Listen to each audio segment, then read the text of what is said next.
어제 발생한 권성동 국민의힘 원내대표의 뉴스타파 기자 폭행 사건에 대해서 충격을 금할 수 없습니다. 이 사건은 단순 폭행 사건 이상의 심각한 사안입니다.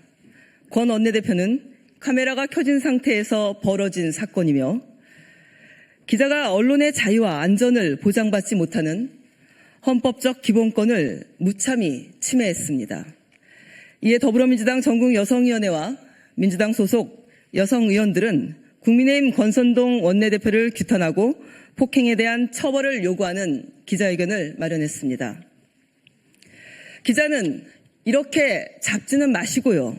이렇게 말했지만 국민의힘 권성동 원내대표는 기자의 손목을 잡은 채 20, 30m가량 끌고 가고 기자를 향해 해당 매체를 찌라시라고 칭해 모욕했습니다.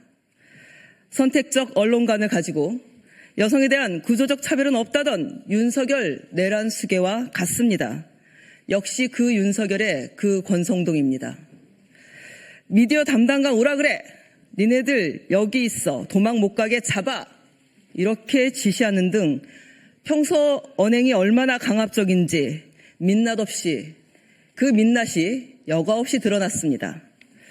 권성동 원내대표에 대해 2021년 12월 강릉의 한 술자리에서 성희롱 발언을 하였다는 피해자 측의 신고가 있었고 당시 12명의 경찰이 현장에 출동한 사실도 있었습니다.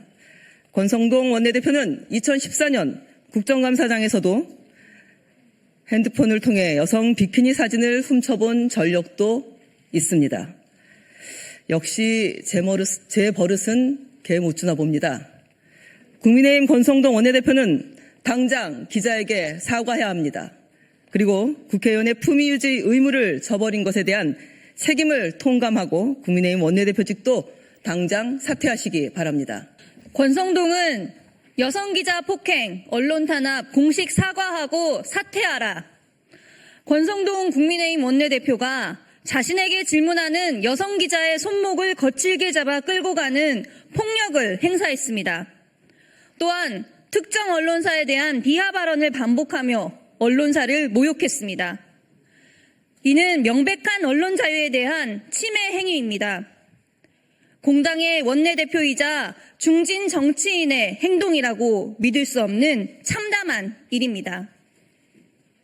4월 16일 오후 국회의원회관에서 열린 토론회 후 권 원내대표는 자신에게 질문하는 뉴스타파 기자를 제지하는 과정에서 뉴스타파는 언론이 아니다 찌라시라고 발언하며 여성 기자의 손목을 거칠게 잡아 끌었습니다.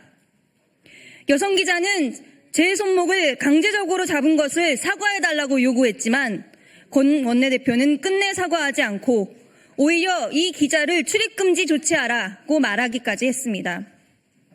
민의의 전당인 국회 안에서 공당의 원내대표가 여성 기자의 신체에 물리적 강압 행위를 한 것은 상상도 할 수 없는 심각한 폭력 행위입니다. 질문하는 기자가 남성이었어도 권 원내대표는 어제와 같이 쉽게 기자의 신체에 폭력을 가했겠습니까? 어제 여성 기자가 폭행당하는 장면을 보면서 여성들은 심각한 모욕감과 불쾌감을 느꼈습니다. 성차별이 만연한 사회에서 여성들은 일상에서 폭력의 피해자가 될 수 있다는 불안 속에 살아갑니다. 그러한 성차별을 근절해야 할 책무가 있는 공당의 정치인이 여성 기자에게 폭력을 행사한 것입니다. 구조적 성차별은 없다며 여성에 대한 차별과 혐오로 일관하던 윤석열과 함께했던 권성동 원내대표의 성차별적 민낯이 그대로 드러났습니다. 역시 그 윤석열의 그 권성동입니다. 파면된 내란숙의 윤석열을 탄생시킨 정당의 원내대표로서 국민에게 제대로 된 사과도 하지 않으면서 그에 대해 질문하는 기자를 폭력으로 제압하는 행위는 절대로 묵과할 수 없습니다. 자신에게 비판적 언론에게 재갈을 물리는 것은 헌법이 보장하는 언론의 자유를 부정하는 행위입니다. MBC를 전용기 탑승해서 배제하는 등 비판적 언론에 대한 탄압은 윤석열 정권 내내 이어져 왔습니다. 찐윤 권성동 원내대표의 위헌적 언론관을 이번 사건으로 다시 한번 확인했습니다. 권성동 원내대표는 폭력으로 언론의 자유를 침해하고 여성 기자의 폭행에 대해 공식 사과하고 사퇴해야 합니다. 권성동 원내대표는 여성 기자 폭행과 언론 탄압에 대해 즉시 공식 사과하라! 사과하라! 권성동 원내대표는 이 사안에 대해 책임지고 즉시 사퇴하라! 국민의힘은 이 사안에 대해 재발 방지 대책을 마련하라! 2025년 4월 17일 더불어민주당 전국여성위원회 일동